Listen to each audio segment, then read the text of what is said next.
ท่านผู้ฟังกำลังให้เกียรติรับฟังสถานีวิทยุเจียงใหม่มหานคร FM 107.25 เมกะเฮิรตซ์อันดับต่อจากนี้ไปเจิญอู้จ๋ากำเมืองกับดีเจคำเพชรเจ้า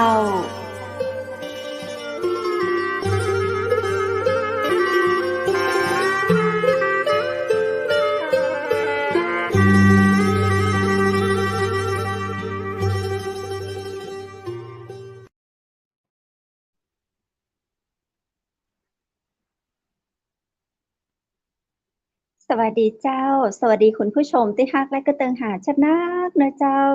ยินดีต้อนรับเข้าสู่รายการอูจากกำเมืองต่างจังใหม่มหานครแพร่ภาพออกอากาศจากอาคารวังสิงคำอำเภอเมืองจังหวัดเชียงใหม่เจ้า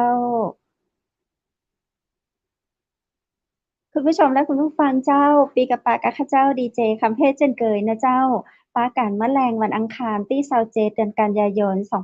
2565วันนี้เป็นวันดีนะเจ้ามาอู้มาจากกำเมืองไต้กันวันดีจะได้นะเจ้าก็อยู่ที่ใจของเฮามีกำลังใจดีๆเฮาก็จะได้มีอันอย่างที่ดีๆนะเจ้าคุณผู้ชมและคุณผู้ฟังเจ้าเปิ้นว่าทุกสิ่งทุกอย่างที่เกิดขึ้นดีเสมอนะเจ้าถ้าใจเฮาดีเฮาม่วนเนาะถึงแม้ว่าช่วงนี้นะเจ้าพายุโนรุจะกระหน่ำเนาะในหลายๆจังหวัดแล้วก็ประเทศเฮาตัวยนะเจ้าหลายประเทศตัวยนะเจ้าดูแลใส่ใจกันและกันตัวยกันและกันให้มีความระมัดระวังในเรื่องของการเดินทางรวมถึงการ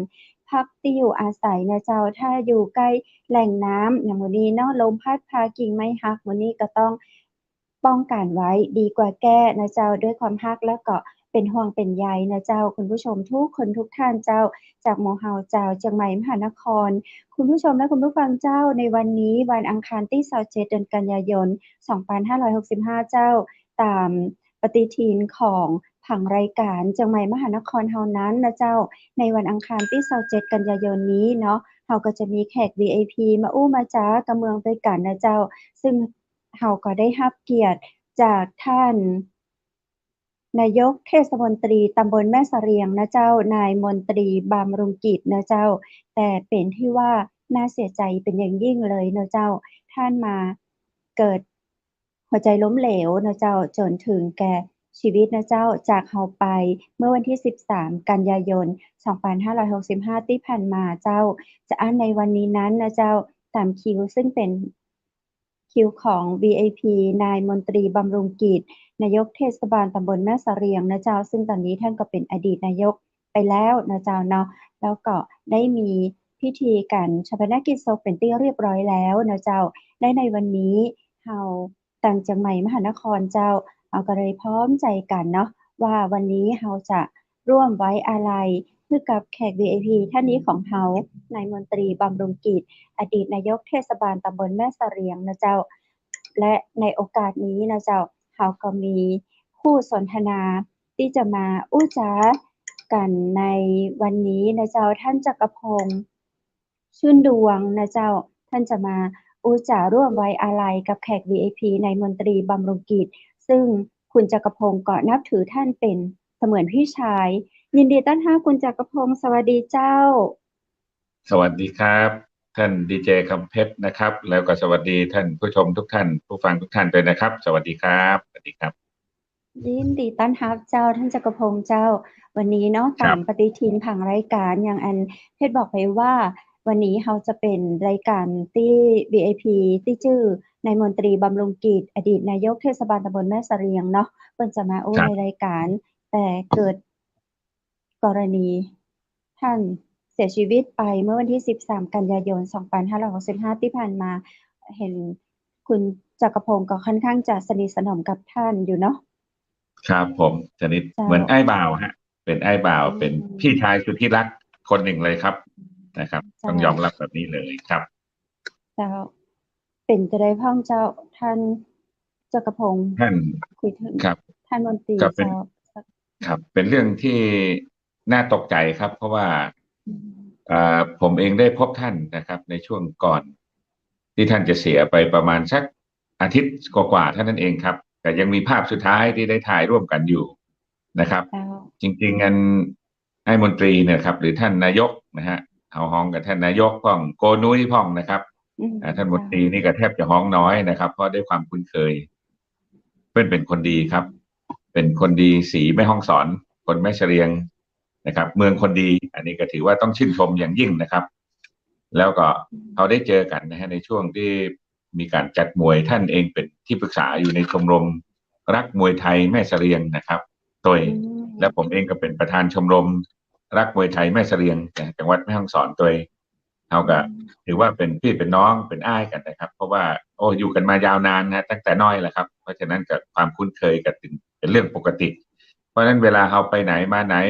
ในการที่เราจะไปร่วมกิจกรรมช่วยเหลือชาวบ้านนะครับหรือทำกิจกรรมเพื่อสังคมนะครับอย่างเช่นงานออกว่ากานะครับงานพิธีการนะครับงานของเทศบาลกันเนี่ยก็จะได้ร่วมกันตลอดนะครับเพราะว่าผมเอง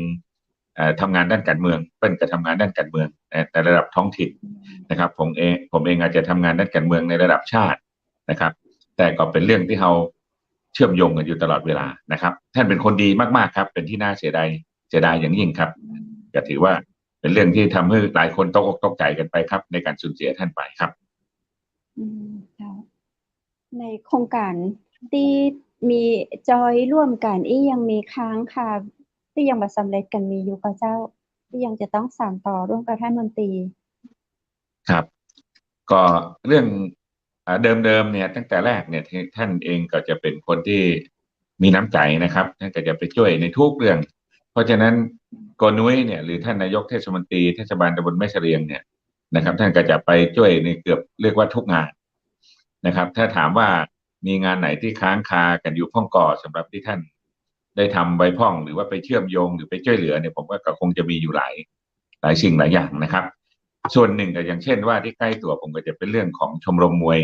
นะครับท่านก็เข้าไปช่วยดูแลกันนะครับแล้วไปส่งเสริมให้กำลังใจนักมวยน้องๆนะครับที่เป็นเข้ามานะครับเรียกว่าใช้กีฬาเนี่ยเป็นเรื่องของการห่างไกลยาเสพติดกับใช้กีฬาเข้ามากับเป็นเรื่องของการชกมวยก็ส่งเสริมกันอยู่นะครับเรื่องหลังสุดนี้นะครับก็คือเป็นเรื่องของใกล้ช่วงออกว่าก็เป็นเรื่องที่ท่านเป็นห่วงเป็นใยท่านก็บอกว่าจักรพงศ์ทำมาช่วยกันน้อยเนอนะครับในการที่จะช่วยกันในเรื่องของการสนับสนุนเรื่องของการ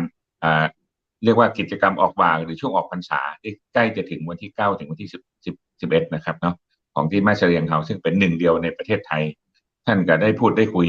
ผมคิดว่าส่วนหนึ่งนะครับท่านคงจะเป็นคนที่ทุ่มเทในเรื่องของการทำงานนะครับก็เลยค่อนข้างจะใช้เวลาในการเตรียมงานนะครับในเรื่องการที่จะทำให้พ่อแม่พี่น้องเขาได้รับนะฮะสิ่งที่ดีที่สุดในการที่จะมีการจัดงานเรื่องออกว่านี่แหละอันนี้ก็เป็นส่วนหนึ่งที่ท่านอาจจะพักผ่อนน้อยผมเนี่ยเป็นห่วงว่าเราได้พูดกับท่านอยู่เหมือนกันนะครับว่าท่านนายกท่านพักผ่อนพวกนี้ครับด้วยความเป็นห่วงจากน้องนี่นะครับเขาถือว่าเขาเป็นน้องไอ้เป็นอ้ายเขานะครับเป็นกับมีอย่างก็จะชี้แนะผมอยู่ตลอดนะครับการสนับสนุนส่งเสริมนะครับในทุกๆเรื่องท่านก็จะอู้กับหมู่เพื่อนท่านหมู่ผู้รักผู้ใหญ่หรือหมู่น้องๆในกลุ่มที่ใกล้ตัวท่านนะว่าจักรพงศ์เนี่ยมาทำงานการเมืองนะครับตั้งพรรคการเมืองอยู่ที่บ้านเฮาแม่ฮ่องสอนเนี่ยหมู่เฮาต้องช่วยกันเนอะท่านก็ยังย้ำฮะท่านก็ยังย้ำอยู่แต่ต้องขอบคุณท่านเป็นอย่างยิ่งนะครับวันนี้ท่านจากไปแล้วเนี่ยผมก็ได้เดินทางไปร่วมงานนะครับในช่วงของการสวดนะฮะแล้วก็ในช่วงของการที่ชาปนกิจนะครับในวันสุดท้ายเราก็ได้มีรูปมีภาพที่เราไปถ่ายร่วมกับเปิ้ลที่เป็นภาพไปแล้วนะครับแต่ก่อนที่ท่านจะเสียผมก็ยังมีภาพหนึ่งนะฮะผมส่งเข้าไปในรายการอยู่ว่าได้ไปนั่งคุยกันเพราะว่าเวลาโทรหาเปิ้ลท่านนายกเรามาเจอกันหน่อยนะครับท่านก็จะขอเวลา15 นาทีเด้อ20 นาทีเด้อเดี๋ยวท่านก็แวะมาแล้วครับที่ท่านเป็นคนที่มีน้ำใจแล้วปฏิเสธใครบอกให้จ้างนะฮะจึงเป็นที่รักของพี่น้องคนเจ้าอำเภอแม่เสลียงแล้วก็ทั่วไปนะครับเรียกว่าคนที่อยู่ในแวดวงการเมืองท้องถิ่นเนี่ยจะรับรู้นะครับว่าท่านเป็นคนดีแล้วก็เสียสละทำงานเพื่อสังคมและเพื่อส่วนรวมและเพื่ออำเภอแม่เสลียงนะฮะเพื่อจังหวัดแพร่สอนอยู่ตลอดเวลาครับก็ต้องขอชื่นชมท่านนะครับเป็นอย่างยิ่งนะครับอันนี้ก็ต้องเรียนท่านผู้ชมเรียนให้ท่านดีเจคำเพชรซึ่งก็คุ้นเคยกันดีอยู่เหมือนกันนะครับได้รับรู้ไว้นะครับครับเพราะท่านก็เคยมาในรายการเฮาเนาะเมื่อหลายเดือนที่แล้วเจ้าแล้ว ในวันนี้ครับท่านก็บอกว่าท่านจะมาอู้เรื่องของงานเทศกาลประเพณีออกว่าท่านนะเจ้าเอ่อ ครับ เป็นที่น่าเสียดายอันนี้คือภาพที่สนามมวยก็เจ้า อันนี้น่าจะเป็นนะครับอันนี้ภาพภาพที่เป็นบรรยากาศเป็นกันเอง อืที่ผมมมีการพบปะนะครับพี่น้องชาวบ้านผู้นำอย่างต่างๆเวลาท่านจะมาท่านก็มาเลยนะฮะท่านก็แวะมาหากันเลยโดยบรรยากาศธรรมชาตินี่เมินเลยนะฮะอันนี้ภาพนี้นะครับครับอืมอ่า เจ้าอันนี้ก็มาช่วยกันดูแลกันอยู่เนี่ยครับจะเป็นความเป็นกันเองของท่านเนี่ยเป็นท่านหนึ่งเป็นที่รักของทุกท่านทุกคนเนี่ยนะครับเพราะฉะนั้นท่านก็เป็นนายกเทศมนตรีที่อยู่ในดวงใจของพี่น้องคนแม่เสลียงนะครับคนแม่ฮ่องสอนและหมู่เฮาทุกคนตลอดไปนะครับเดี๋ยวเป็นที่จดจำไว้นะครับอันนี้เป็นภาพถ่ายที่บ้านนอกที่บ้านผมครับที่อำเภอแม่เสลียงนะครับอ๋อนี่คือตีบ้านท่านจักรพงศ์เนาะท่านมนตรีครับก็ไปที่บ้านที่เป็นสวนเจ้าอยู่ครับอืมก็คงเนี่ยแหละจะ ความเป็นกันเองอืมครับเจ้าอยู่ในใจเฮาแฮมตราบนานแสนนานเนาะเจ้า วันนี้ตามครับทีมงานเฮาก็ได้ไปเก็บภาพส่วนหนึ่งที่เกี่ยวครับ ข้องกับท่านมนตรีบำรุงกิจมาอันเดี๋ยวเฮาดูภาพวิดีโอไปตัวยแล้วก็เดี๋ยวเฮาอู้กันไปตัวยนะเจ้าท่านจักรพงศ์เนาะครับภาพตะกี้เป็นภาพสุดท้ายฮะที่ผมได้ถ่ายกับท่านนะย้อนไปดูสักอืหน่อยก็ได้ครับมที่อ่าผมใส่เสื้อสีทีมฟ้าตะกี้ทีมงานนะครับขอดูรูปอ่าล่าอันสุดนี้เป็นภาพตะกี้สุดท้ายหันหน้าเลยมาเจ้านะครับที่ผมได้ขออนุญาตเล่าให้ฟังให้หน่อยนะครับอันนี้เป็นภาพดีที่ผมเจ้าไปนั่งอยู่ที่ร้านอาหารบ้านไม้แดงนะครับก็จะมีเจ้าพี่อดุลซึ่งเป็นเจ้าของโรงแรมนะครับริเวอร์เฮาส์ที่แม่เสลียงนะครับแล้วก็บ้านไม้แดงนะครับผมก็ได้นั่งพูดคุยกับท่านอยู่ แล้วก็เลยโทรหาท่านนายกอยู่ตังใดครับนี่เนาะครับท่านก็บอกว่าอยู่ใกล้ๆนี่แหละแถวเทศบาลที่บ้านเนาะท่านก็บอกว่าเดี๋ยวเข้ามาหาท่านก็วิ่งมาหาเลยเนี่ยช่วงระยะเวลาประมาณสัก10 กว่านาทีเองนะครับท่านก็แวะมาหาเลยนะครับก็ยังมีคนที่ตามท่านมาทำ2-3 คนที่ไม่ได้อยู่ในรูปภาพนะครับอืก็จะเป็นมจะเป็นคณะทำงานของท่านนั่นแหละครับจะเป็นท่านสทนะครับแล้วก็คณะทำงานที่ท่านมาด้วยกันนะครับก็ได้มานั่งนั่งคุยกินน้ำกินท่าทุกครั้งที่ผมเข้าไปเฉลียงนะครับก็จะมีโอกาสได้เจอท่านนะครับ ท่านก็จะเข้ามาหาอยู่ตลอดเวลานะครับเรียกว่าทุกครั้งไปนะครับ เป็นพี่ชายที่น่ารักมากครับ เป็นพี่ชายที่เป็นคนดีอย่างยิ่งนะครับอันนี้ก็เป็นภาพสุดท้ายนะครับ ที่ได้ถ่ายกับท่านครับขอบคุณครับเป็นบุคลากรที่สูญเสียไปเนาะพี่น้องประชาชนเฮาก็มีความรู้สึกหลายๆคนหลายๆท่านค่อนข้างจะเยอะมากมายเลยท่านจักรพงศ์เจ้าเดี๋ยววันนี้เราจะตามไปดูทาง Facebook ของท่านมนตรีบำรุงกิจแล้วก็ของทางเทศบาลตำบลแม่เสลียงตัวยเนาะเจ้ากับการสูญเสียบุคลากรในครั้งนี้เจ้านะคะว่าอดีตนายกเทศมนตรีท่านได้ทำภารกิจจนถึงนาทีสุดท้ายค่ะเมื่อวันที่ 12 กันยายน 2565 นะคะเวลา 9 นาฬิกาเทศบาลตำบลแม่เสลียงค่ะก็ได้โพสต์ลงข่าวนะคะว่าเทศบาลตำบลแม่เสลียงนำโดยนายมนตรีบำรุงกิจนายกเทศมนตรีตำบลแม่เสลียงพร้อมด้วยคณะผู้บริหารงานป้องกันและบรรเทาสาธารณภัยเทศบาลตำบลแม่เสลียงกรมฐานพลานที่ 36 สถานีตำรวจภูธรแม่เสลียงกองร้อยต่อชดที่ 36 กองร้อยอาสารักษาดินแดนเทศบาลตำบลแม่ยวมเทศบาลตำบลเมืองยวมใต้องค์การบริหารส่วนตำบลบ้านกาดองค์การบริหารส่วนตำบลแม่คงสมาคมกู้ชีพกู้ภัยแม่เสลียงผู้ใหญ่บ้านหมู่ 2 ตำบลแม่เสลียงและผู้ใหญ่บ้านหมู่ 12 ตำบลบ้านกาดร่วมประชุมการเตรียมความพร้อมรักษาความปลอดภัยอำนวยความสะดวกด้านการจราจรประเพณีออกว่าเทศกาลออกพรรษาประจำปี 2565 โครงการรวมพลังวิ่งสร้างสุขกว่าแหลกกลมมินิมาราธอนครั้งที่1ณห้องประชุมเทศบาลตำบลแม่เสลียงค่ะในข่าวนี้นะคะก็จะมีภาพของท่านนายกเทศมนตรีนะคะอดีตนายกเทศมนตรีนายมนตรีบำรุงกิจซึ่งในขณะนั้นวันที่ 12 กันยายนค่ะท่านยังอยู่ในฐานะของการเป็นนายกเทศมนตรีตำบลแม่เสลียงอยู่นะคะมี การเข้าร่วมประชุมในโครงการที่จะมีอีกไม่กี่วันนี้ค่ะในช่วงเทศกาลออกวาเทศกาลออกพรรษาของอำเภอแม่เสรียงนะคะเป็นกิจกรรมที่ท่านตั้งใจไว้มากค่ะที่จะทำงานในครั้งนี้นะคะนี่เป็นโพสต์ข่าวผ่านทาง Facebook ของเทศบาลตำบลแม่เสรียงเมื่อวันที่12กันยายน2550ขออภัยค่ะ2565ค่ะภาพของท่านมนตรีบำรุงกิจค่ะอดีตนายกเทศมนตรีตำบลแม่เสรียงนะคะ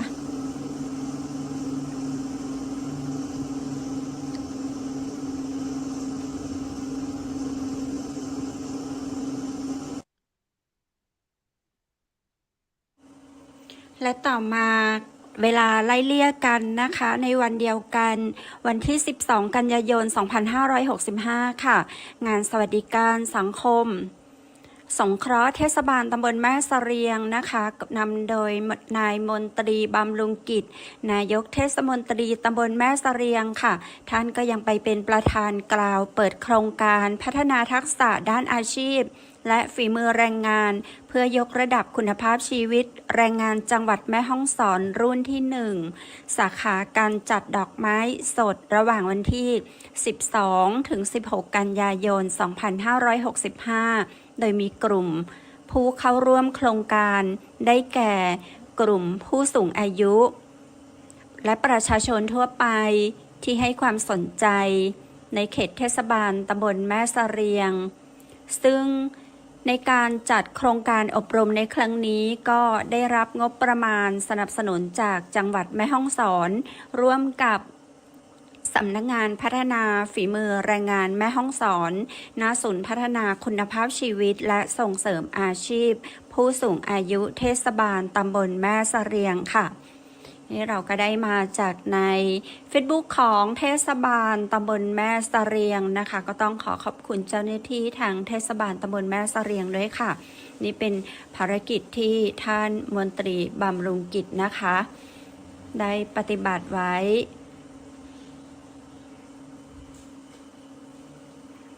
เดี๋ยวเราจะติดตามข่าวในวันที่13กันยายนนะคะซึ่งเป็นวันที่ทุกคนตกใจว่าเกิดอะไรขึ้นค่ะเดี๋ยวเรายังอยู่ใน Facebook ของเทศบาลตำบลแม่เสรียงค่ะอย่าไปติดตามในวันที่13กันยายนมีโพสต์นะคะในวันที่13กันยายนขอเจ้าหน้าที่ของเราเลื่อนไปค่ะนี่ก็จะเห็นภาพภารกิจนะคะที่ท่านมนตรีบำรุงกิจท่านทำวันหนึ่งหลายงานมากค่ะอาจจะเป็นเพราะว่าพักผ่อนไม่เพียงพอนะคะตั้งใจที่จะทำงานจริงๆ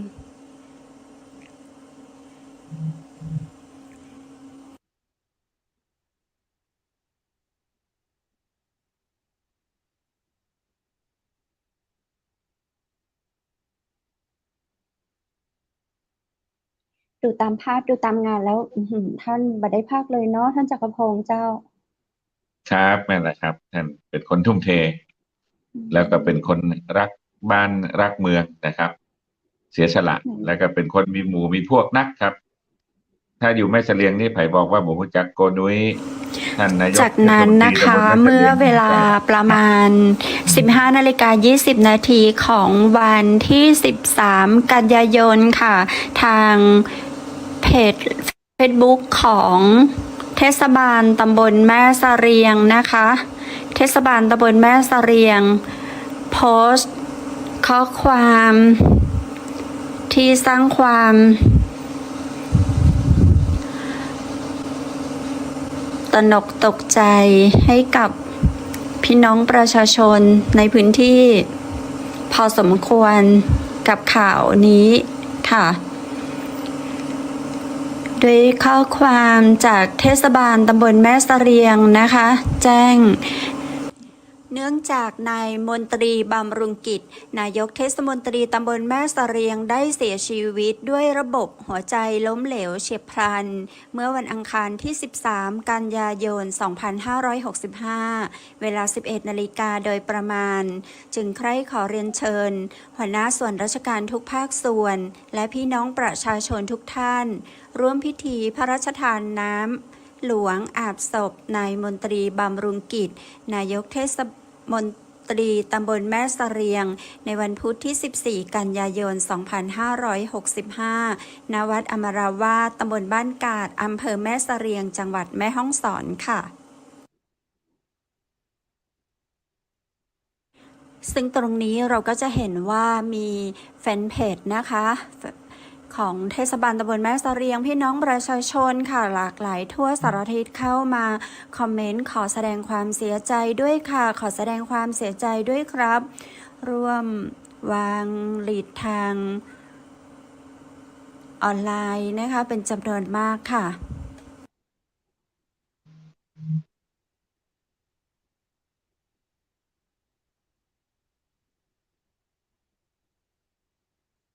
เมื่อกี้เห็นมีข้อความของท่านจักรพงษ์ชื่นดวงด้วยเนาะ ครับ ขึ้นอยู่ใช่ไหมครับ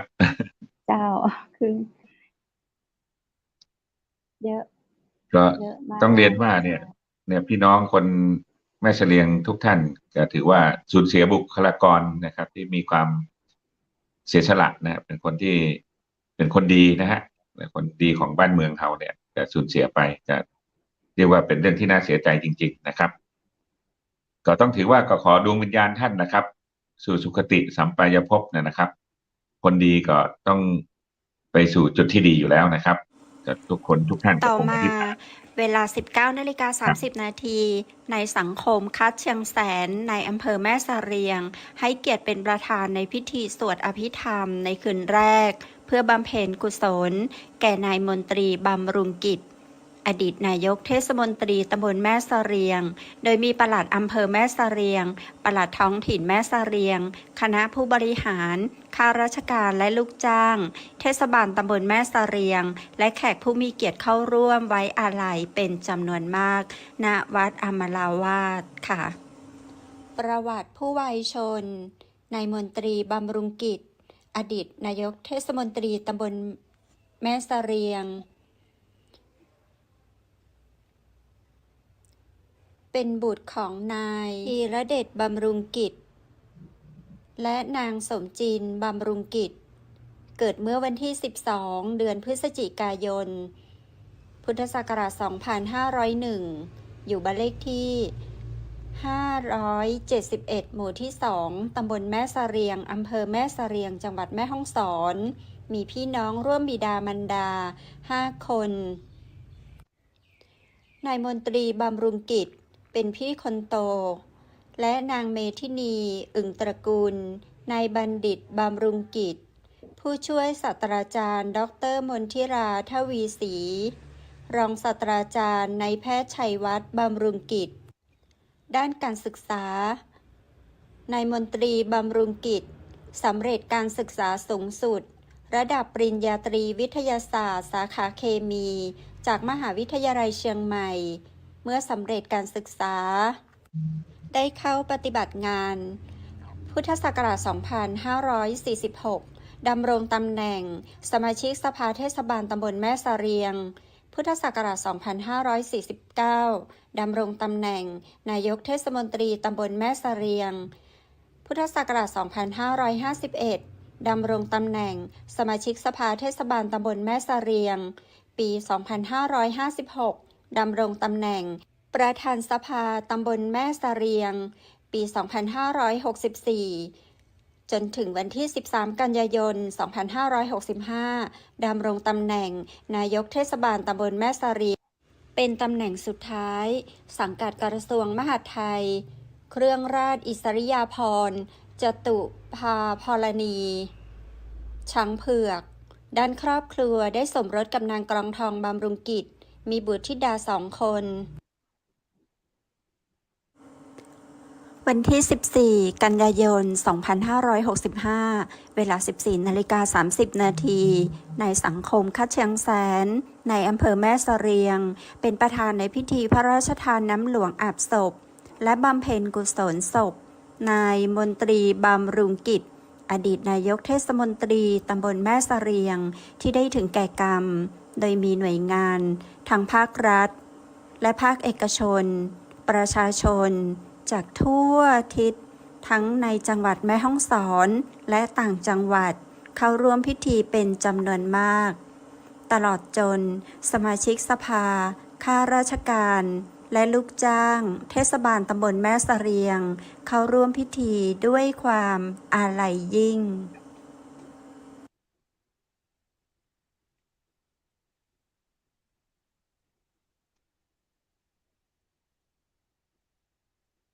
ท่านเจ้ากระพงเจ้า ครับ เจ้าคือสิว่าท่านก็จะไปในงานทั้งพิธีรดน้ำศพ ท่าน ครับ เห็นมีภาพ ผม ท่าน ผม อยู่ ไปช่วง ผมไปช่วงวันที่สวดครับ วันที่สวด เจ้า สุดท้ายครับพอดีผมก็เดินทางช่วงวันนั้น ผมไปกรุงเทพเข้ากรุงเทพแล้วก็เดินทางไปกาญจนบุรีนะครับ แล้วก็เดินทางกลับเข้าไปพื้นที่ที่แม่เสรียงนะครับแม่ฮ่องสอน ทีมงานเชียงใหม่ ครับ มหา ไป น ร่วม ครขอแสดงความเสียใจถึงการถึงแก่กรรม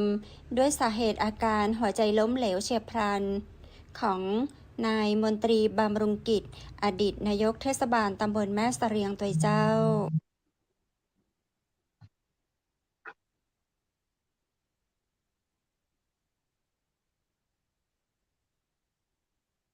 ภาพอาจจะจางๆไปเนาะ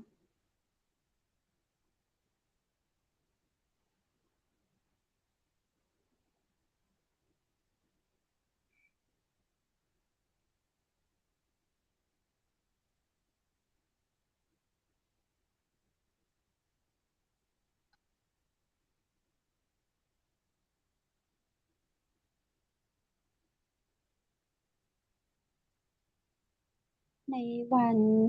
ในวันเผาคือวันที่17นี่ท่านจักรพงศ์อยู่ในพื้นที่ก็เจ้า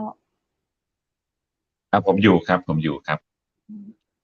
ครับอยู่แล้วก็ไปร่วมงานครับ ที่ใส่ แล้ว ชุ ก็ ดขาวมันก็เจ้า ครับใส่ชุดขาวภาคประชาชน ครับเอาก็ไปร่วมในฐานะนะครับ ที่เป็นน้องแล้วก็ให้เกียรติท่านอย่างเต็มที่นะครับก็ถือว่า เจ้า ด้วยความคุ้น ใน เค บร ย รยา ที่ กา มี ศ ต่อ ใน กัน วันนั้นเป็นใดพ่องเหรอเจ้า ก็มีคนมาจำนวนมากนะครับ มากหน้าหลายตาก็จากมาหลายพื้นที่นะครับ ก็มีญาติเปิ้ลนะครับก็มาจากหลายแห่งหลายที่นะครับ อย่างน้องเขยเปิ้ลก็เป็นรองปลัดกระทรวงอุตสาหกรรมนะครับนะก็มาร่วมโดยนะพี่แกะนะครับจะได้มีโอกาสเจอกันอยู่นะครับ ก็เรียกว่าผู้คนมาจำนวนมากครับ มาแสดงความไว้อาลัยนะครับ มาร่วมงานชาปนกิจเป็นครั้งสุดท้ายนะครับก็ถือว่าเป็นพระราชพิธีนะครับครับ ก็เป็นบรรยากาศที่น่าจะเรียกว่าก็เป็นความเศร้าเสียใจของทุกท่านทุกคนนะครับ ที่ในบรรยากาศของงานวันนั้นนะครับครับเอากลับมาให้เกียรติกันนะครับก็ถือว่าเป็นครั้งสุดท้ายที่เราทำได้ในสิ่งที่ดีที่สุดนะฮะที่จะทำให้อ้ายของคนหนึ่งที่เราเคารพนะครับแล้วก็เป็นที่รักของทุกคนตัวเองนะครับก็ถือว่าท่านได้ทำหน้าที่ของท่านสมบูรณ์แล้วนะครับที่เหลือก็ขอให้ท่านได้พักผ่อนอย่างเต็มที่นะครับอันนี้ก็ต้องเรียนนะฮะให้ทุกท่านได้เห็นภาพของท่านนะครับว่าอย่างที่เราได้เอามาให้ทุกท่านดูเนี่ยในรายการเนี่ยผมว่าเป็นเรื่องที่ดีนะครับ เป็นการสดุดีความดีของคนหนึ่งนะครับ ที่ทำงานให้กับพี่น้องประชาชนมวลชนนะครับ และก็บ้านเมืองตลอดเวลาที่ผ่านมาของท่านในช่วงที่ท่านมีชีวิตอยู่นะครับ ก็ต้องขอบคุณรายการนะครับเชียงใหม่มหานครนะครับ ที่ได้เอาคนดีของอันสีแม่เสรียงเนี่ยมาออกในรายการนี้โดยนะครับเป็นการสดุดีเปิ้ลนะครับถือว่าเป็นเรื่องที่น่ายินดีในการที่จะต้องทำให้ผู้คนประชาชนทั่วไปได้เห็นนะครับว่าการทำดีเนี่ยนะครับ ท่านก็จะเป็นที่เรียกว่าได้รับการเชิดชูยกย่องนะครับและประทับอยู่ในดวงใจของแต่ละท่านแต่ละคนตลอดไปครับนะครับท่านดีเจครับ เจ้า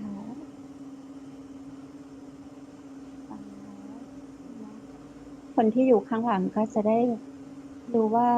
ครั เรา บ สูญเสียบุคลากรที่สำคัญของเราไป แล้วท่าน ครับ ทำอะไรไว้เราก็จะได้เดินตามท่าน แล้วก็ท่านฝากอะไรเราไว้เราก็จะได้สานต่อเนาะ อย่างเมื่อตะกี้ท่านจั ค กร รับ พงศ์บอกว่า ท่านก็หวังว่าเราจะได้มีความช่วยเหลือกันการจัดงานเทศกาลออกหว่าประเพณีออกพรรษาของอำเภอแม่เสลียงเนาะ สานต่อในสิ่งที่ท่านตั้งใจทำไว้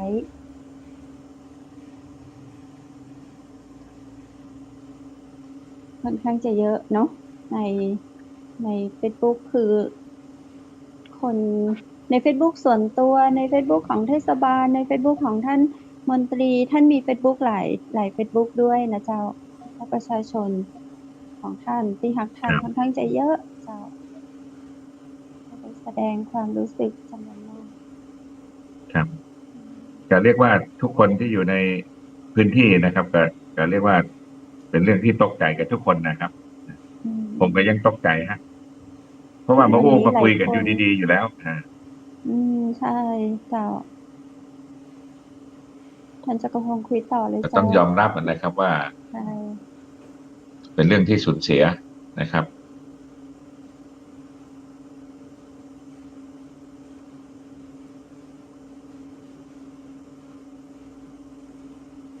เสียงของประชาชนวันนี้เราก็ยังได้ยินอยู่ แต่เราไม่ได้เอาเสียงมา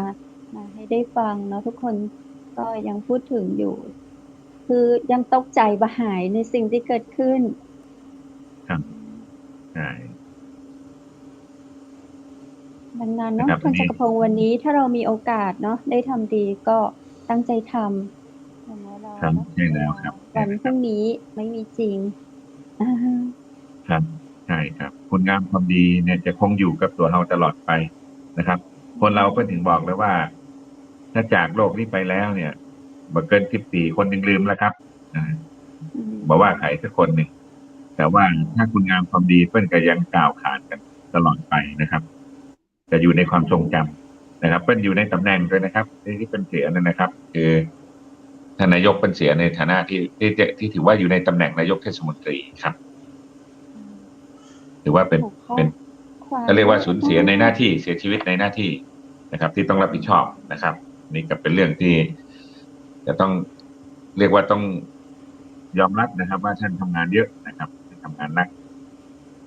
เป็นที่ยอมรับของป ท่า ระ น ชา ก็ ชนแต๊ะ ๆ เลยเนาะ ครับ ใช่ครับ เนี่ย ก็จะเห็นการโพสต์ การ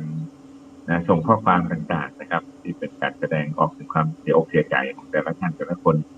แล้วแถมอันหนึ่งเนี่ยแกจะถ่ายรูปนะครับ กับแต่ละท่านเยอะนะครับ ท่านนายกนุ้ยเขานี่นะครับ ค่ะ เพิ่นจะถ่ายรูปไปกับชาวบ้าน ผมว่าคนหลาย ๆ คนที่อยู่ในพื้นที่ในอำเภอแม่เสลียงเนี่ย ต้องมีรูปที่ถ่ายกับท่านแน่นอนนะครับ อืม ผมมีอยู่ ทุก ครั้ง ค ห น นึ่ง เลย นะค เนาะ รับ ตอนช่วงงานออกหว่านะครับ ก็เขายืนอยู่ข้าง ๆ แบบอยากออกไปตรงกลางเพื่อที่จะถ่ายรูป ท่านก็มาดึงผมออกไปนะครับ จักรพงศ์ออกมาถ่ายรูปด้วยกันข้างนอกกั้มนี่ ท่านก็ลากแขนไปถ่ายกับน้อง ๆ ที่เดินขบวนนะฮะ ในงานพิธีออกหว่านะครับ พอดีผมหารูปนั้นบ่เจอ ถ้าหารูปนั้นเจอจริง ๆ ก็อยากจะเอามาให้ทุกท่านดูแหละครับ จะเป็นบรรยากาศที่ดีฮะและเป็นบรรยากาศที่อันเพิ่นพูดคุยกับละอ่อนให้กำลังใจนะครับ แล้วก็เป็นการชื่นชมนะฮะน้อง ๆ นะครับ คนแม่เสลียงที่ออกมาทำกิจกรรมให้กับมวลชนนะครับ ให้กับสังคมนะค วั รับ นเสาร์ที่ 17 กันยายน 2565 พระบาทสมเด็จพระเจ้าอยู่หัว ทรงพระมหากรุณาธิคุณ โปรดเกล้า พระราชทานเพลิงศพ นายมนตรีบำรุงกิจ นายกเทศมนตรีตำบลแม่เสลียง จังหวัดแม่ฮ่องสอน ณ เมนสุสานกลางแม่เสลียง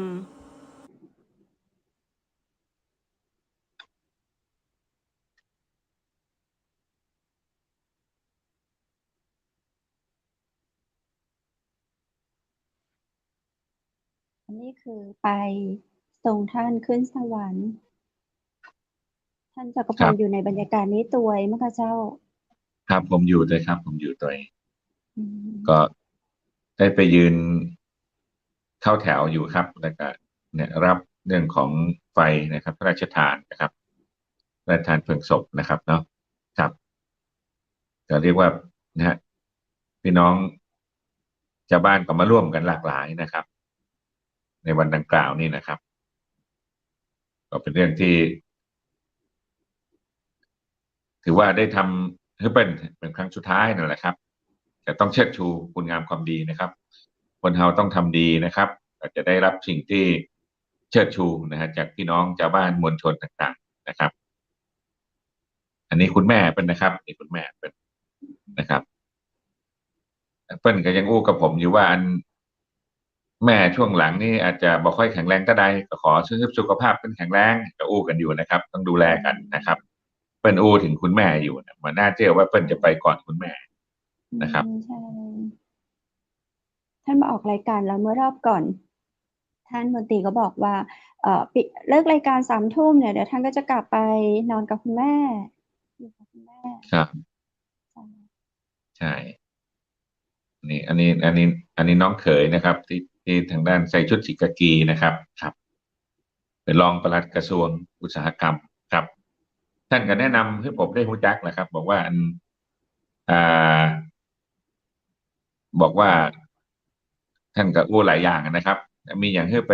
ปเจอกันเนอะเพราะว่าจะได้มีอย่างจะได้พูดได้คุยกันท่านก็อู้ไปอยู่นะครับ ครับก็เลยได้มีโอกาสได้เจอกันได้โทรหากันครับ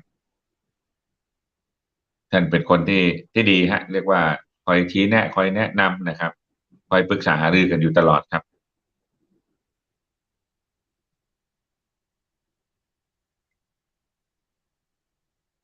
ครับ ช่วงที่ผมตั้งพรรค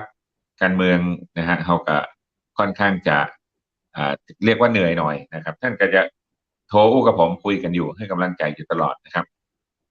ท่านก็บอกว่าอยากให้พรรคอันนี้เป็นพรรคของคนบ้านเฮาเนอะไม่ห้องสอนพรรคของคนทางเหนือเนอะเป็นก็จะให้กำลังใจกันครับ อันนี้เป็นเรื่องที่คนที่ใกล้ชิดตัวท่านเองก็จะรู้นะฮะในกลุ่มในหมู่ที่อยู่ใกล้ชิดกันนะครับ เพราะว่าเวลาไปไหนก็จะเจอกันอยู่ครับไปไหนก็จะเจอกันอยู่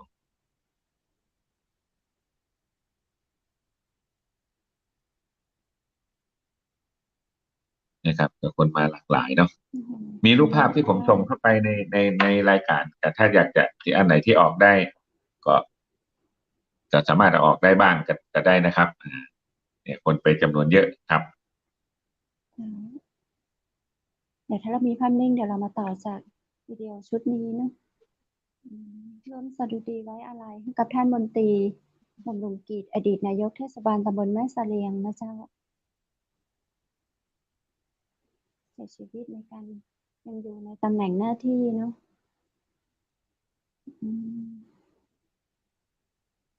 ถือว่าสูญเสียในหน้าที่ครับ อันนี้ถือว่าท่าน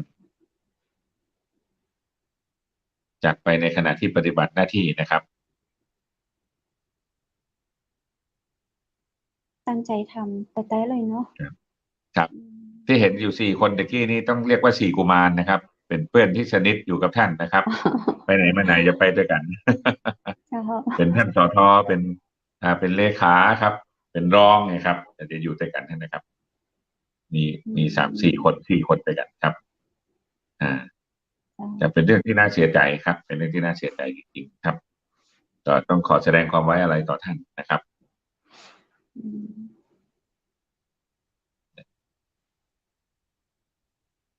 จะถือว่าเป็นคนของประชาชนนะครับ ท่านทำงานการเมืองนะครับด้วยความตั้งใจจริงนะครับ อันนี้เป็นภาพที่ผมไปถ่ายด้านหน้านะครับ ก่อนที่จะชาปนกิจนะครับ ผมก็ไปถ่ายก็อยู่ในชุดที่ให้เกียรติท่านอย่างเต็มที่นะครับ เพราะว่าเราถือว่าเป็นอ้ายคนหนึ่งนะครับ ที่อยู่ในใจเขามาตลอดแล้วก็มีการพูดคุยนะครับ อย่างต่อเนื่องกันมาโดยตลอดนะครับ ปกติผมอยู่แม่เสลียงก็จะมีอย่างก็จะต้องพูดคุยกับท่านนายกนะครับท่านนายกนุ้ยเป็นเรื่องที่เป็นปกติของผมอยู่แล้วนะครับ หลายคนที่เจอกันกับผมกับท่านก็จะรู้ดีว่าเวลาโทรหากันปั๊บท่านก็จะแวะมาเลยทันทีนะครับนี่เป็นเรื่องที่เป็นปกติอยู่แล้วนะครับครับเป็นเรื่องที่น่าเสียใจอย่างยิ่งครับและก็ต้องขอแสดงความเสียใจต่อครอบครัวของท่านโดยญาติพี่น้องท่านโดยนะครับ แล้วก็ต้องขอแสดงความเสียใจกับคนบ้านเฮาทุกท่านทุกคนโดยครับก็คนแม่เสลียงก็จะต้อง มีคนดีๆนะครับเหมือนท่านนะครับที่จะต้อง ขอ เข้ามารับผิดชอบมาดูแลกันต่อไปนะครับ ในช่วงเร็วๆนี้ก็คงจะมีการเลือกตั้งท่านนายกเทศมนตรีขึ้นมาแทนท่านอยู่นะครับ อันนี้คือครับ ผมจะมีอยู่ ท่านจักรพงศ์ ครับ จะมีอยู่หลายภาพด้วยครับ ที่ส่งเข้าไปในไลน์นะครับครับท่านเอามาขึ้นดูกันได้ครับเนาะผมเพิ่งส่งเข้าไปในไลน์นะครับก็จะมีภาพ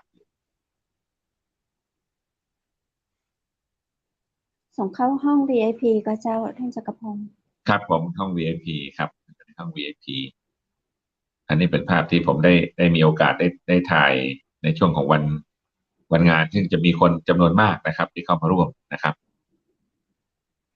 มาจากหลากหลายที่นะครับ ที่เข้ามานะครับ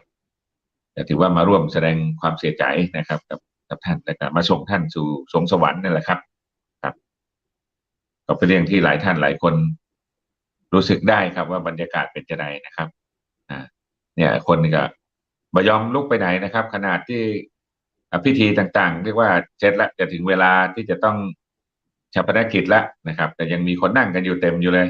ครับ อันนี้เป็นภาพที่ก็ได้ถ่ายไว้นะครับ ผมได้ถ่ายไว้นะครับครับยังมีภาพอื่นอยู่ครับ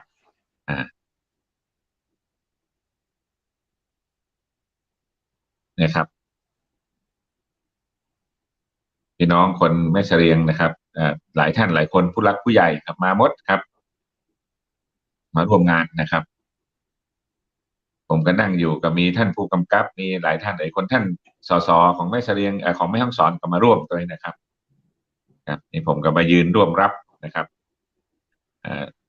ไฟพระราชทานนะครับ ที่เข้ามาก่อนจะถึงช่วงเวลาของชาปนกิจนะครับ อันนี้ก็เป็นเรื่องที่ทุกคนในแม่เสรียงก็ถือว่าต้องไว้อะไรกันนะครับ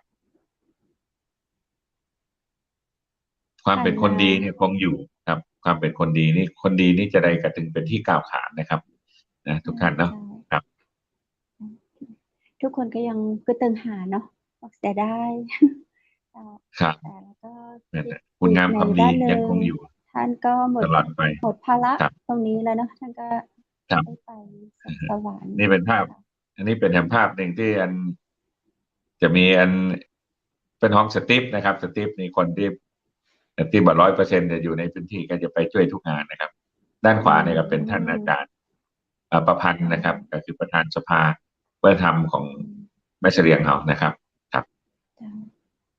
ท่านนี่ก็เป็นไอ้อันนะครับก็เป็นคนที่อยู่ในพื้นที่เรานะครับ เป็นรุ่นพี่ครับจะได้อยู่ในเนี่ยได้มาเจอกันก็ได้มาร่วมแสดงความเสียอกเสียใจด้วยกันครับแต่ส่งท่านเป็นครั้งสุดท้ายครับเนาะของทางแม่เสลียงเนาะท่านนายกนะครับมนตรีบำรุงกิจต้าเลยซะครับการจากไปครั้งนี้ก็แสดงออกบ่งบอกได้เลยเนาะว่ามีคนฮักมากมายครับนี่นะครับคือบ้านเราเป็นเมืองที่บ่ได้ใหญ่แค่ไหนครับเป็นเมืองเล็กนะครับอำเภอแม่เสลียงจังหวัดแม่ฮ่องสอนเนี่ยก็ที่ว่าเป็นเมืองขนาดบ่ใหญ่เป็นเมืองขนาดเล็กเพราะฉะนั้นความคุ้นเคยความอบอุ่นเนี่ยมันจะสัมผัสกันได้อยู่แล้วนะครับ อันนี้ท่านรองปลัดกระทรวงอุตสาหกรรมเนี่ยท่านพี่แกะนะครับห้องที่เล่นเป็นนะครับเนาะครับก็ได้ถ่ายภาพกันไว้นะครับแต่เนี่ยท่านก็เป็นคนเอ่ยกันแนะนำผมก่อนหน้านั่นแหละครับว่ามีอย่างอันหาท่านกันเนอเป็นญาติกันเนี่ยท่านก็บอกมานะครับเนี่ยนี่คือความดีความงามของท่านนะครับท่านก็ยังมีอย่างก็แนะนำกันไปโดยความบริสุทธิ์ใจนะครับเพราะฉะนั้นเอาคนแม่ฮ่องสอนคนแม่เสรียงเนี่ยนะครับก็จะต้องเรียกว่ามีอย่างกระเกื้อกูลกันไปนะครับช่วยเหลือเกื้อกูลกันไปนะครับนี่ก็มีพวงหลีดตอนช่วงนั้นกับที่มีการวางพวงหลีดกับมีพวงหลีดผมอยู่นะครับก็ไปแสดงความไว้อะไรในฐานะหัวหน้าพรรคนะครับในชนะนะครับในช่วงระหว่างนั้นนะครับที่สูญเสียท่านไปครับก็เป็นบรรยากาศอันหนึ่งที่เรียกว่ามีความเศร้าโศกนะครับแล้วก็เป็นเรื่องที่หลายท่านหลายคนก็มาร่วมงานเป็นครั้งสุดท้ายกันนะครับท่านดีเจก็จะค่อนข้างจะคุ้นเคยกับท่านอยู่แล้วเหมือนกันนี่ครับเนาะ ได้มีการ เจ้า สัมภาษณ์และออกรายการอยู่หลายครั้งนะครับ เจ้า ก่อนวันที่ท่านจะเสียเนาะท่านก็โทรมา ครับ หา โทรมาหา ครั กับ น เมื่อวานนี้เองเนี่ยวัน อัน นี้ นี้ ได้ วันส ข่าว วด ว่าท่านจากไปเนาะใจหายเนาะ ครับ อันนี้วันที่คืนสวดก่อนที่วันจะชาปนกิจนะครับ ตอนที่ผมไปเนี่ยนะครับ ก็ได้ไปถึงปั๊บก็ฝนตกพอดีเลย เป็นเรื่องที่แปลกอัศจรรย์ใจอยู่เหมือนกันเหมือนกับอ้ายเฮาได้รับรู้เนาะนะครับในความรู้สึกของเขาเองนะครับก็ถือว่าเพราะความคุ้นเคยกันก็จะบางทีก็คุยเล่นคุยหัวกันเนี่ยนะครับ คุยแบบสนุกสนานแกเป็นคนอารมณ์ดีครับ เป็นคนมีน้ำใจนะครับ เวลานักมวยชกกันบนเวทีเสร็จแล้วแกก็จะให้รางวัลพ่องกาอย่างพ่องกาก็อยู่ที่แกจะเป็นคนเรียกว่าอย่างที่บอกนะครับ ก็คือเป็นคนที่ทุกคนนะครับ นับถือแล้วก็เป็นคนที่ทุกคนก็รักใคร่นะครับ ตัวท่านเองนะครับเพราะท่านเป็นคนดีจริงๆ อันนี้คือสิ่งที่เรียนให้ทุกท่านทุกคนนะฮะโดยเฉพาะคนแม่เสลียงเขาต้องยึดถือไว้เป็นแบบอย่างนะครับ ว่าการที่เขาจะเป็นคนดีสักคนหนึ่งเนี่ยนะครับ มันต้องใช้เวลานะครับท่านอายุ63แล้วนะครับอย่าง64ในช่วงที่ท่านเสียเนี่ยนะครับแต่ถือว่าตลอดชีวิตของท่านก็ทำคุณงามความดีมาโดยตลอดนะครับคนบ้านเฮาก็ต้องเอาเป็นแบบอย่างไว้นะครับ ว่าการทำงานเพื่อส่วนรวมเนี่ยนะครับ มันต้องเสียสละในหลายอย่างนะครับ อันนี้คือสิ่งที่ครับ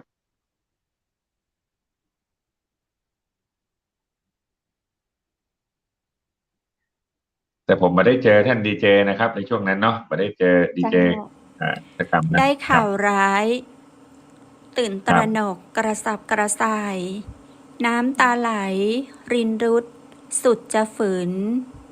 กราบวิงวอนเทพไทยให้ท่านคืน แม้ดึกดื่นเพียงใดหลับไม่ลง ท่านมนตรีกลับมาเพียงร่างไร้ชีวิต เหมือนดวงจิต ทุกท่านแยกแตกเป็นผง ความใฝ่ฝันมั่นหมายสลายลง แม้ฝึกปรงใจล่วงหน้าเจียนบ้าตาย ขอจงสุขสุขติสู่ที่ชอบ กรรมดีกอบกุศลสร้างไม่ห่างหาย โปรดช่วยโดน ท่านมนตรีไปสบาย สู่ที่หมายสวงสวรรค์ชั้นวิมานหากชาติหน้าเกิดใหม่ได้อีกหน ขอกุศลส่งให้ได้ดังฝัน ให้ท่านมีอายุยืนยาว ขอให้สิ่งที่ดีคงมั่นดังสัญญา ไปจนกว่าฟ้าสิ้นดินมลาย ด้วยความรักและอาลัยยิ่ง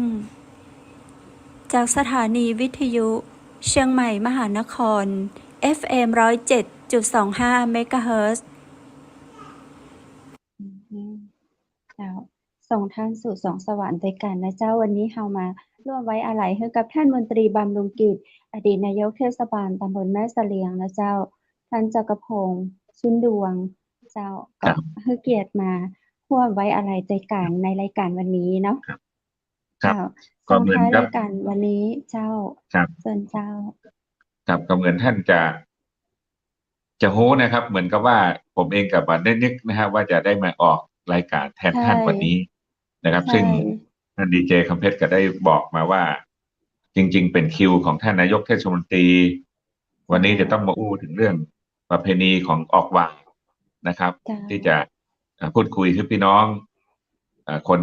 บ้านเฮาแม่เสลียงแม่ฮ่องสอนนะครับ ได้เป็นที่รับรู้นะครับ ว่าจะดำเนินการแบบไหนจะได้พ้องนะครับ แล้วก็เป็นที่รับรู้ในส่วนของคนในพื้นที่ต่างๆนะจังหวัดอื่นๆตัวนะครับเผื่อบางท่านบางคนอยากจะมาแอลนะครับ ผมก็จะขออนุญาตอู้แทนท่านสักเล็กน้อยนะครับ ว่า ดีเจ้า สิ่งที่ท่านได้อู้กับผมไว้นะครับว่า การที่จะดำเนินการเรื่องประเพณีออกหวานหรือการออกพรรษาของบ้านเฮาที่อำเภอแม่เสลียงเนี่ยนะครับท่านเป็นห่วงเป็นกังวลนะครับ อย่างยิ่งนะครับในการที่ท่านจะเตรียมงานนะฮะได้มีการประชุมพูดคุยและหารือหลายท่านหลายคนนะครับอันเพื่อนท่านไอ้องค์ซึ่งตอนนี้น่าจะเป็นท่านรองนะครับแต่ก่อนเป็นเลขานายกเทศมนตรีก็เป็นคนโทรหาผมตัวเองนะครับแล้วก็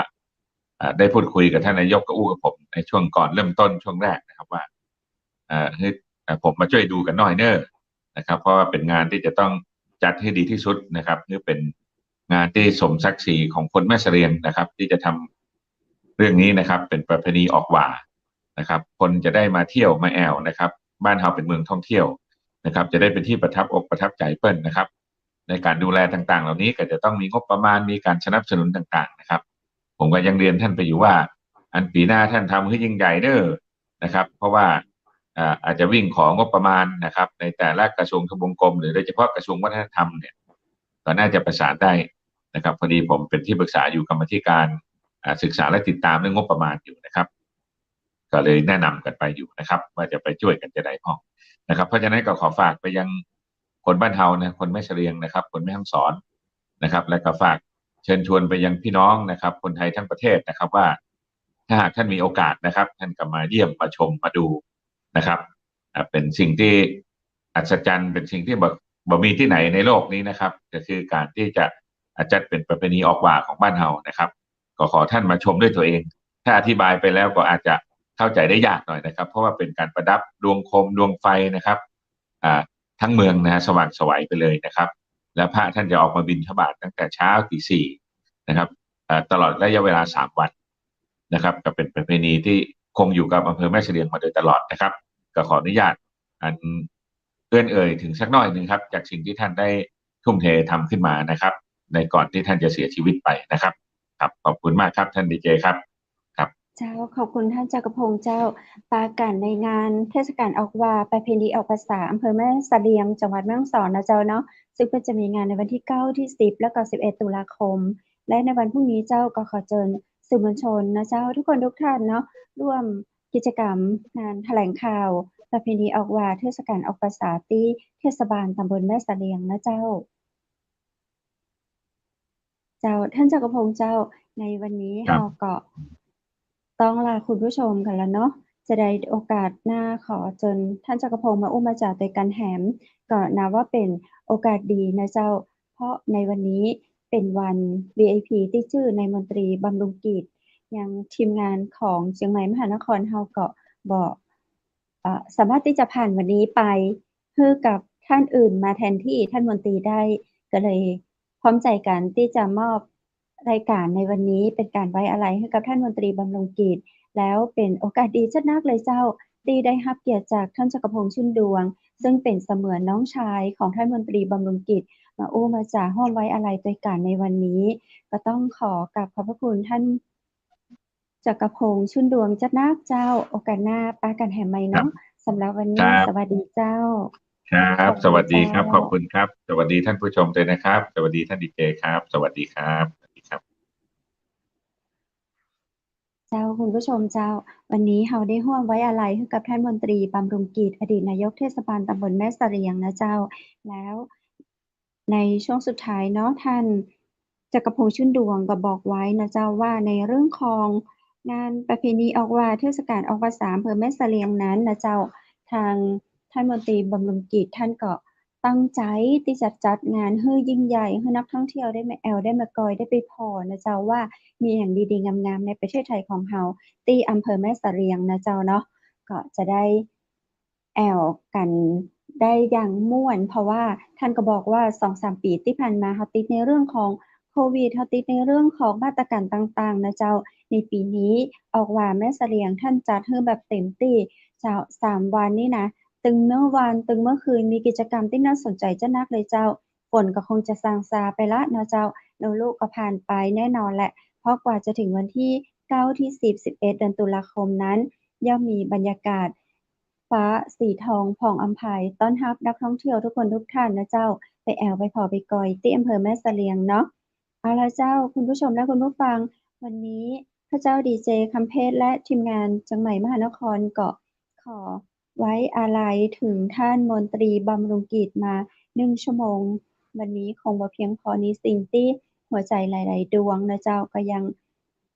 อยากจะนึกรำลึกถึงสิ่งที่ดีๆของท่านเราจะสานต่อในสิ่งที่ท่านทำนะเจ้าในสิ่งที่ดีงามกันต่อไปเจ้าและในวันนี้นะเจ้าขอขอบคุณกราบขอบพระคุณท่านพระอาจารย์รัตนยาโนจากพุทธอุทยานสวนบูรณรักธรรมตำบลแม่แลมอำเภอแม่ริมจังหวัดเชียงใหม่คุณผู้ชมและคุณผู้ฟังท่านใดที่สนใจเรียนสมาธินะเจ้าโทรสมัครเรียนได้ที่เบอร์โทร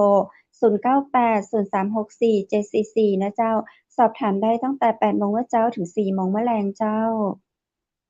และขอขอบคุณโรงแรมแม่เสลียงเวียงงามนะเจ้าเปิดบริการตลอด24 ชั่วโมงเจ้าโทรสอบถามที่พักได้นะเจ้าไปแอลออกว่าปีนี้โทรได้ที่เบอร์โทร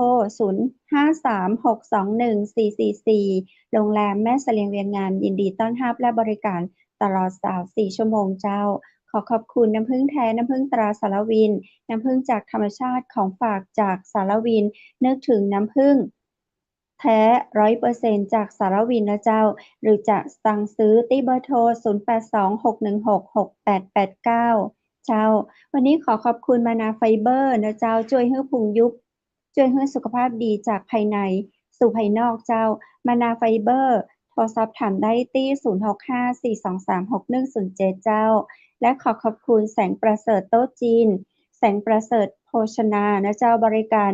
อาหารโต๊ะจีนสากลทั่วไทยนะเจ้าไม่ว่าจะเป็นภาคเหนือภาคใต้ภาคอีสานภาคกลางเจ้าทั้งระดับ5 ดาวระดับ VIP นะเจ้าแสงประเสริฐโต๊ะจีนโภชนาบริการจัดให้เนาะโทรถามได้นะเจ้าที่0904658589เจ้าและวันนี้ขอขอบคุณภาพพิธีกรหญิงจากร้านผ้าพื้นเมืองชุดไทยใหญ่โทรสอบถามได้เรื่องของผ้าพื้นเมืองผ้าไทยใหญ่ผ้าไทยงามๆนะเจ้า0987739789เจ้าและวันนี้ข้าเจ้าดีเจคำเพชรทีมงานเชียงใหม่มหานครขอลาคุณผู้ชมและคุณผู้ฟังนะเจ้าพรุ่งนี้ปีกะปากันแห่มใหม่ท้ายรายการวันนี้นะเจ้าจะส่งภาพงามๆของเทศกาลประเพณีออกว่าเทศกาลออกพรรษาอำเภอแม่เสลียงให้ได้ชมได้กอยกันนะเจ้าจะได้ปะของจริงเกาะวันที่11 เดือนตุลาคมเจ้าสำหรับค่ำคืนนี้ขอคุณผู้ชมทุกคนทุกท่านนอนหลับฝันดีราตรีสวัสดิ์เจ้า